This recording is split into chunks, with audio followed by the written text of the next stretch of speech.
we're talking about the Vince McMahon docuseries, and it kind of does coincide with the picture that we saw with Shane McMahon and the Young Bucks. And again, from everything I've read, the Young Bucks and Shane McMahon just happened to be on the same flight. When the flight was over, they took a picture together. Doesn't seem like that big of a deal, but it gets people talking because a few months prior, we saw Tony Khan and Shane McMahon talking together. So, and there was a picture of them in the same room having a conversation. And then we just talked about earlier in the show about, hey, I think Shane McMahon would be a huge asset to Tony Khan and AEW.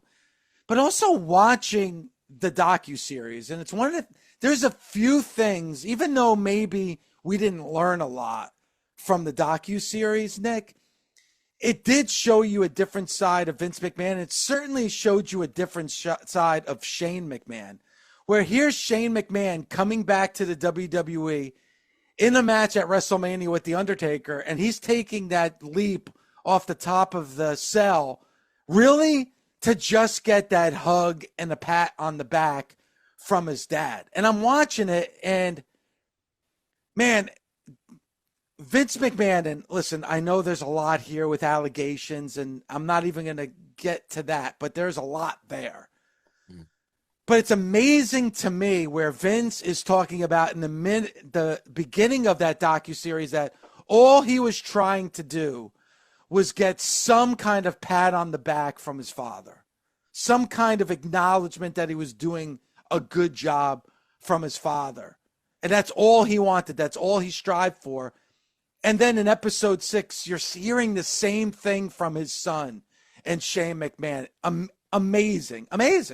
Yeah, it didn't seem like, oh, this is a storyline of WWE to where it's like, here's the story and we're going to tie it in at the end. This is just real life of the McMahons.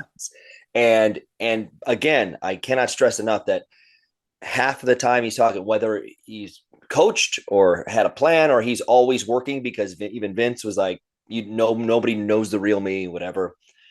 Just seeing a somewhat human side, whether, again, I believed it, I bought it, whether he's telling you the truth or not, it seemed like this is real. This is what it means. He wants to make his father proud. He wanted to take over. He just wanted to hear, hey, you're doing great with this business. And then you watch it go full circle with Shane again, someone who grew up in the business and had all these ideas when I was around. Like it was awesome. It was like a breath of fresh air seeing him when he would walk in, and he'd be like, whether he was doing, a couple different times in that docuseries, they show him like coming back after a while and the place erupting and just chanting for him, where he gets choked up in the ring.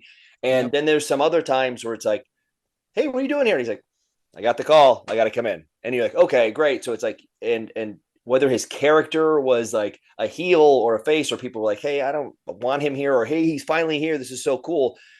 In real life, behind the scenes, he was a very business oriented, normal guy. One of the absolute first people who called me when I left WWE, which is awesome, because that just says a lot about, everyone can send you a text and do things. Like, he called and he does phone calls and not texts, and just had, really nice things to say. And I've always liked working with him. But growing up in the business, whether he got none of it, he still would have some of it subconsciously. And but he is a businessman who's seen the highs and lows of WWE, the absolute highs and lows, personally and business wise.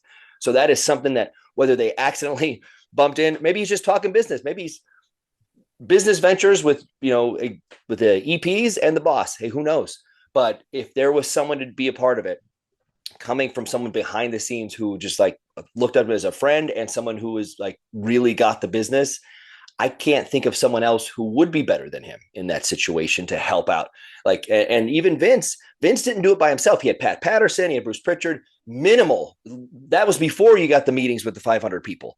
So always having some people, whether, they're afraid to tick you off or not, just having another voice in the room always catches you and helps you just go a little bit better and farther business wise.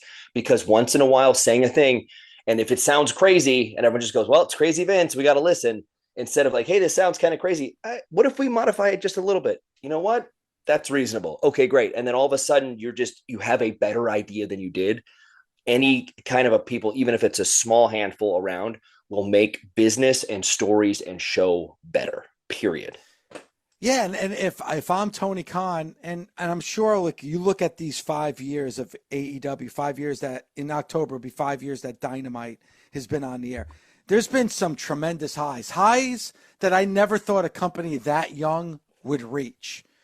But you know what? They almost feels like a lot of the lows are more recent. So if you're seeing, hey, man, we were selling out 15, 20,000 seat arenas and we were getting over 1 million people to view our product every week, but now our TV audience has shrunk and also the attendance in arena has shrunk severely. It's okay to be like, all right, how do I turn this around? What am I doing wrong? What happened over the course of these last couple of years to make business go in that direction?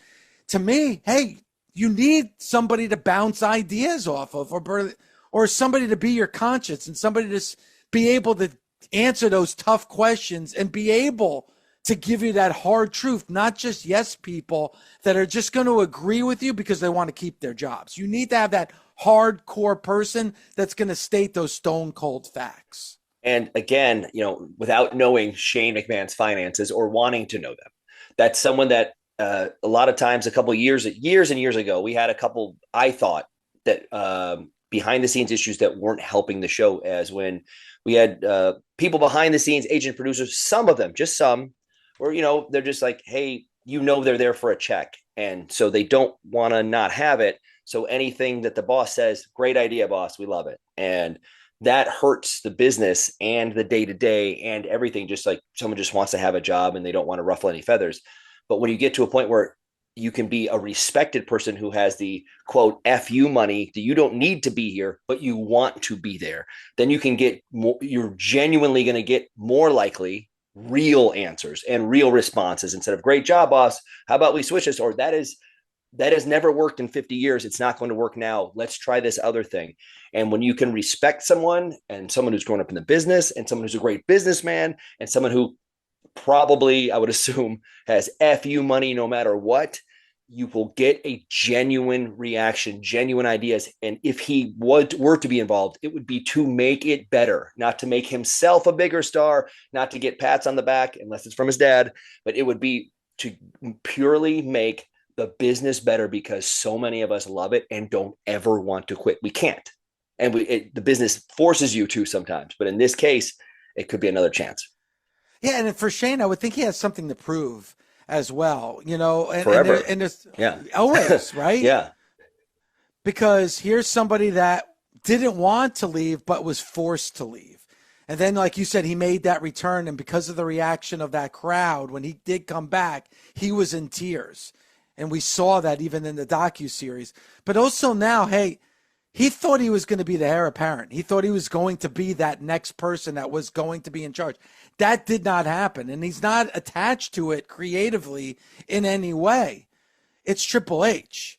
And I'm sure there's like, hey, there's a point of where, hey, you know what? I could have done this. The business could have not only survived, but thrived under my watch. This could be an opportunity for him to show, hey, I could take this company that's struggling a little bit right now, and I could really take it to the next level. I'm sure there's something he would love to prove. First of all, always, there's no, like, Vince was the guy, the idea, the smartest when it came to this and crushing it. But again, you're right. Like, having something to prove to, like, hey, here's what I could have done had I gotten the shot. And again, Vince, we all said he said he would never retire. He's like, retire? What for? What am I going to do? And it was like, okay, I understand. We all want to do this forever. So he was going to die in the chair. We all assumed, barring any unforeseen incidents, which came to light. But it was like it just really would have helped, I think, until, clearly they're doing really well now, clearly. But the last 8 to 10 years, we would have people coming out of the meetings and just going, this makes no sense, but we're doing it. And you go, well, that's not the best way to run a company. And it was like, yes, but one guy said this and he changed his mind. And it's like, okay. So that's when it really, really could have helped to just had a slightly younger version. You don't need a 20-year-old in that room. You need a 40 or 50-year-old in that room going, hey, just so you know, business and everything, and here's trends. But also, the story that you told doesn't hold up now, or the thing that we just went with, in 2022 or 2018, this doesn't fly. You're the genius. Can you help? Can we just go a little bit more with a mainstream idea and take your $1 billion idea and just make it bigger? So we could have seen something. It could have killed the company. It could have gone on to higher heights when I was there and we didn't have that little stagnant time before we started going, okay, yes, we should have people reaching out, going into movies instead of stopping people from doing that. Yes, we should have more people coming in going, here's yes and no instead of just all yes. And it really would have helped. But also, it goes in cycles. You got to have those downs to have them all the way up now and going, here's what we can do. Here's how we change it. Here's how we change camera angles. Here's how we make everyone a star bigger than they were before. And they are absolutely doing that. And Shane could have done that a little bit earlier. But now with a possibility, it's, again, all speculation, but that's someone that I would love to have in my corner, helping me make a company thrive, not get by, not do okay, thrive. That's strong words, Nick, because to be able to say that, I mean, if Tony Khan was listening right now to this show, I would be like, you know what? I need to make that phone call. I need to have that conversation. And you know what? Maybe in certain areas, I do have to take a step back. But if you look at any winning organization, Nick, in any kind of sport or any form of entertainment, you can't do it alone. And maybe you have been able to do it for a certain time, but as you said, times are always changing. Things are evolving. You know, maybe something that worked 20 years ago may not necessarily work in 2024. So you always have to look at a fresh perspective, a new perspective. Like you said, it doesn't need to be like a 20-year-old walking in, but somebody knows, hey, Shane McMahon knows that business at some point is going to be really high and business at some point is going to be really low. Tony Khan has never really had to deal with that. He came in and right away business was on a high. Right away, the first event, the first show sold out. First Dynamite sold out. All these wrestlers wanted to work for me. And when they were free agents, they immediately signed with me. Well, now here 5 years later, that's not the case anymore. Now there's people that have been with you that want to leave AEW. And there's less people going and less people watching. You need to have that person. And I think Shane McMahon would be that perfect person because he would take Tony Khan by the hand and say, it's okay. Every business is going to go through this. We're going through it now. I'm going to help you get out of it. Because I don't know if Tony Khan knows, and that's not enough, knows how to get out of it, Nick. Yeah, or just like, again, when Vince came up and, as we all saw in the docuseries or already knew ahead of time, put everything on the line. Like, here's my entire net worth, and it's all going into WrestleMania. And if this works, we're going to run. And if it doesn't, I'm penniless and have to go start over somewhere. So I think that, builds character. It's like you had to risk everything. If you're going to risk it all, what are the absolute best possible ways? I need to do this, this, this, and this. But when you come in and you're just hot, like, you do need to realize, like, hey, okay, there's going to be ups and downs. Maybe some help can come in. And I'm telling you, I'll stop saying it, but I can't think of a better person that could come in, legit grew up in the business, saw his dad go, it's going to be tight for a little while if this show doesn't work. Like, we're all going to be living in a camper somewhere. And it all went through. And then you come out on the other side and then, hey, we have to risk it all again to do this. And it's like, you just have to keep winning and keep going. And when you had Vince just like started WWF and it was just like, $1 billion company, everything's set. Like, then it would be, he'd be like, oh, when it has some leaner times, you're like, what the hell do I do? I don't know. But he fought through those already. Again, like you said, it's not a knock on TK. Like, he came in hot, and now having like the cyclical times where people want, like, anything can help. Having a handful of people, one or two people that you completely trust that will somewhat at least give you a reasonable, refreshing non-yes answer at all times. And I love that part. And again, we had a problem with it. I saw it a lot, and that we got rid of it. And at the time when I was at WWE, and they got rid of it, and slowly but surely, it's like we get complacent in some things. We think this is what works. Even me as a talent, we're all complaining all the time. We're all venting to each other. But you go, you know what? I didn't think of it this way when you came into work that day. And like, now we can go one step further. We can go to the future. We can switch things up instead of just having things go the way it was, much like the territories. That's the way it was. So that's it. Vince thought outside of the box. that's what I think we all need to do going forward just to keep evolving in 2024. And, our reaction podcast is up right now on the Busted Open podcast.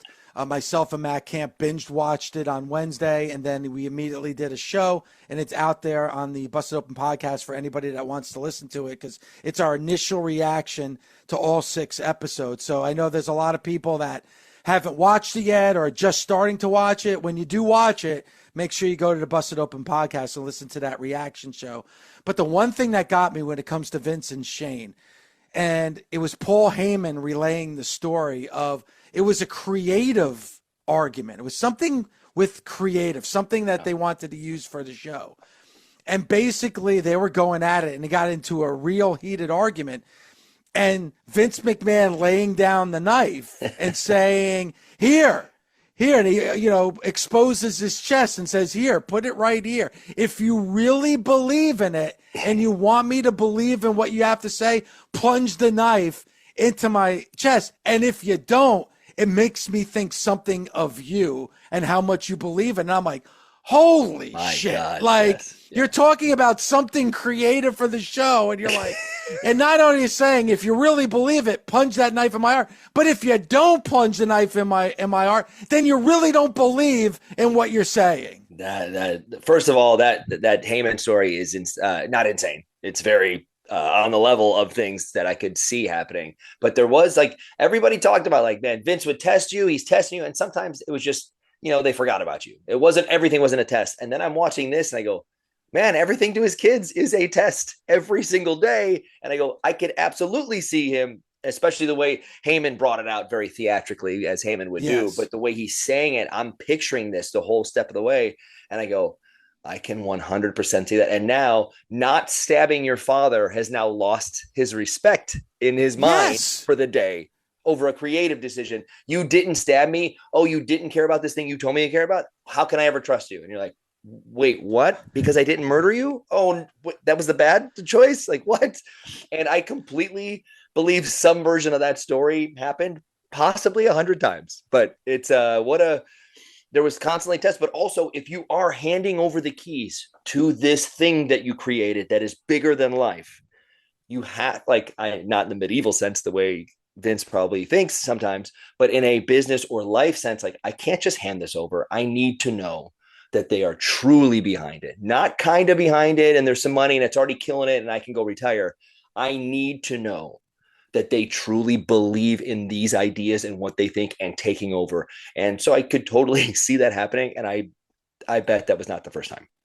And the one other thing too, from the docuseries in the last episode, is when all the people that were interviewed for the docuseries was asked, what's Vince McMahon's legacy?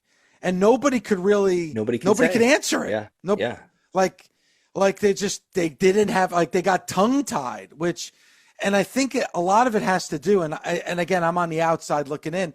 There is so much to his persona and him as a person and him as a boss.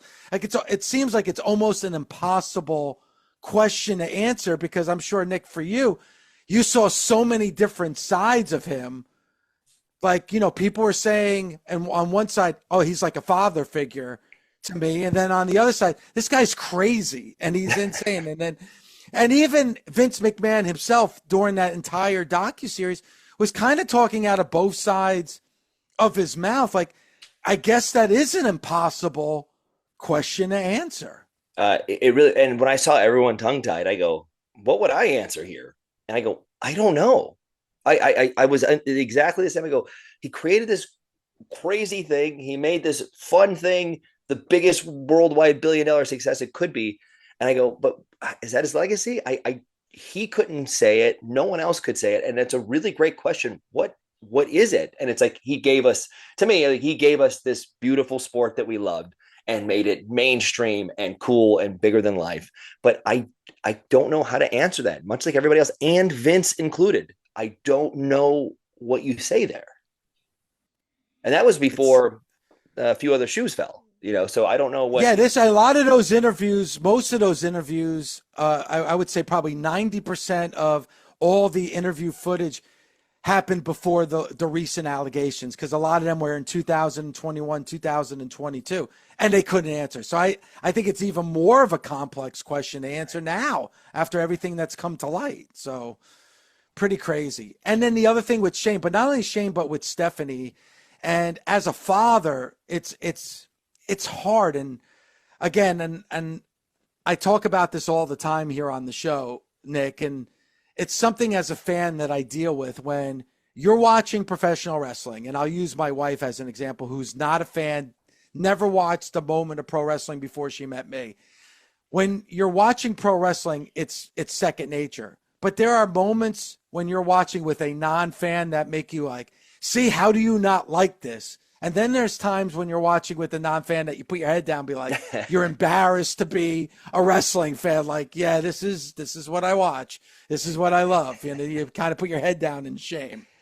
You know, like here's Vince McMahon and all the stuff with Shane, but also with Stephanie. And by the way, when Vince came back, when her father did come back into the fold, she resigned, which I think is kind of very telling that, yeah, my father's coming back. I'm out. I don't want to be a part of this. I'm out. But when they were showing, and again, back in the Attitude Era, where Stephanie is going out into the arena and 20,000 fans are chanting slut, and he turns to Triple H and he just gives the money.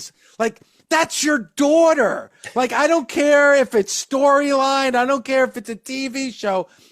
20,000. His daughter that had been drugged and coerced into being married to somebody else while unconscious, getting chanted slut and going, yeah, got it. You have to be a different type of person to be able to go along with that and go, oh, money, not like, oof, just go, nope, money. Like, no, yeah, like that's a real businessman. Yeah, that is really, and that was the moment during that docuseries when I was watching, is when my wife walked into the room. So she was standing there watching the TV during that moment, and that whole thing. And she looked at me, and I was like, I threw my hands in the air. I was like, I have, but and this was a quote that I think was earlier in the series. I think it was episode 3, where he said, and it was in regards to Wendy Richter, which is another story, which is insane.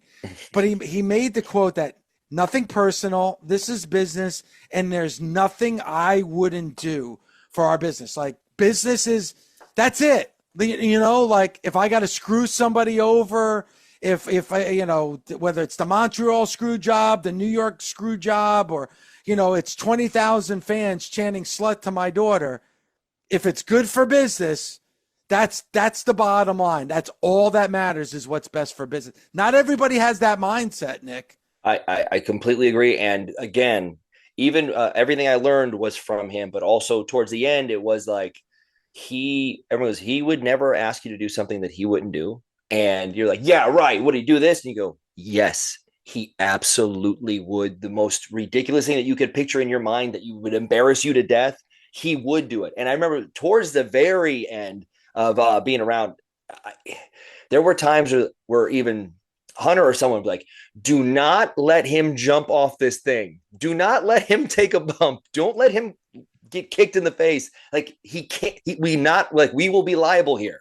And so where he was, even when like medically and legally, he can't be doing something. He's like, well, that's a 20-foot fall. I could probably, you're like, what? No, sir. No, you can't do this. Like, because as much as it's business and we almost as humans can't totally relate, it is just like, he would do anything, and not at 40 and 50 and 60, at 70 and 80. Like, he debated jumping off a thing because someone was afraid to do it. And I go, this cannot happen. Like, we can't allow this. Yeah. And I have multiple warnings from people behind the scenes, or even Hunter goes, no matter what he tells you, do not knock him down. Don't punch. Like, I go, okay, I understand, because he's in it.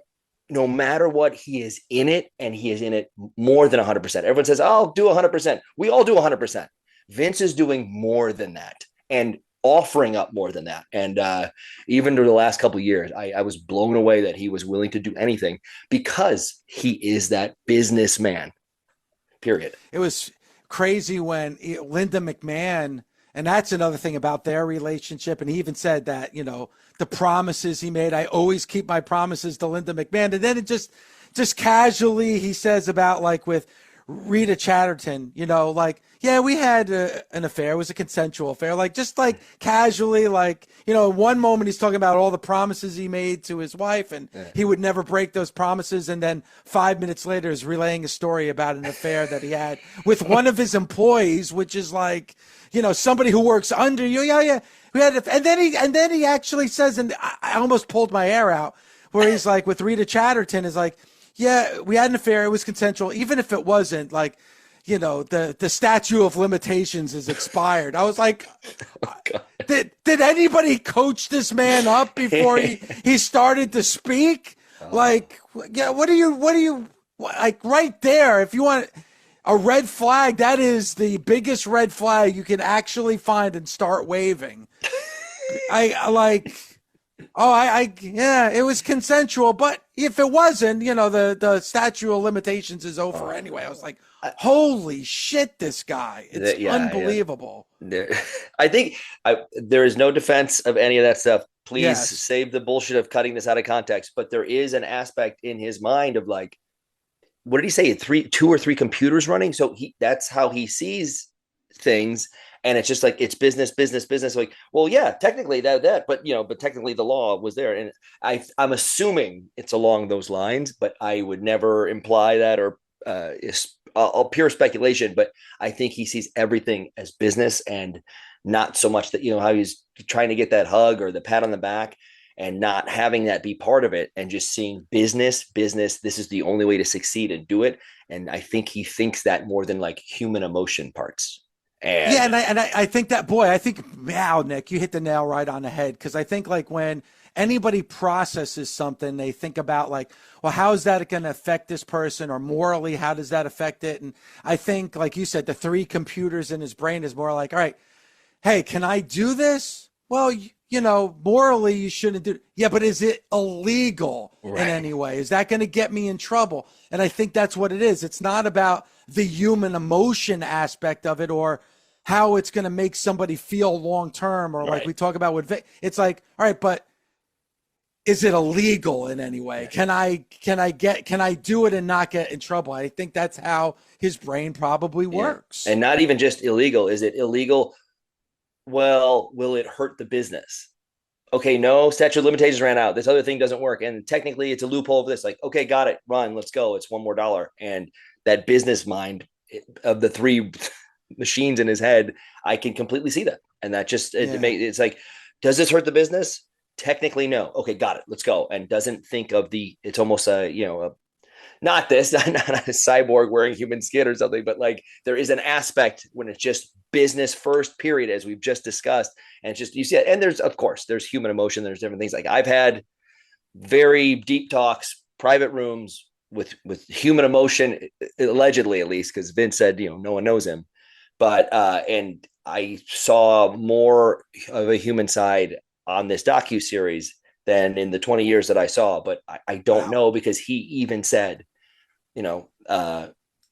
I see it as business. I don't, the emotions, he's running through the machines in his head more than thinking about how does this affect a family? How does this hurt? Does this make someone, is this degrading to someone? Okay. Yeah, but the rating went up a notch. I don't understand. What's the issue? And you're like, well, that's how he sees it. And again, there is nothing that he wouldn't have done that he did to other people. And you said cyborg on TV. Yes. You said cyborg, and I think that's probably a good definite. When somebody gets angry at himself for sneezing, like that like for sneezing, or even when he talked about with like Linda McMahon talked about that at one point, she finally was able to get him to go on vacation to the Bahamas for 2 days. They went away and that's when he came up in those 2 days for the idea for WrestleMania. Yeah. So she was like, all right, so really in these 2 days, all you were thinking about was work. And he laughed because that's him in a nutshell. Absolute. Cyborg's a bit far. Workaholic that can't stop the machines in his brain because he wants to make it bigger and better nonstop, even while he's sleeping. Yes, 100%. And I am nowhere near the same businessman, but I've been there before. You're like, okay, I finally have this vacation coming up. I'm going to relax. And I'm laying there and I go, well, what if Miz and I fought each other? And you're like, damn it, I can't turn it off. So you have to like find a book or something and lay under a tree because we're all constantly thinking about work because we have a great job and we have it on our brain and we go, this is our career and our livelihood and we can't stop. And again, 2 days into a vacation, I'm sitting there going, well, I wonder if Zack Ryder does this, then maybe I can, all right, hang on. I got to go get a pina colada and go relax and figure it out. And listen, Nick, I deal with it too. This show is my life. Like this show is constantly on my mind, but I also have a wife that I have to take her feelings into consideration. And at some point I was like, all right, I got to unplug. Maybe not for my sake, but for my wife's sake, because I don't want to lose her and I love her and I care about her. So I have to take her feelings into consideration because I don't want to hurt her. And I think that's what happens. I mean, that's human nature. That's just the way people think. But some people just don't think that way.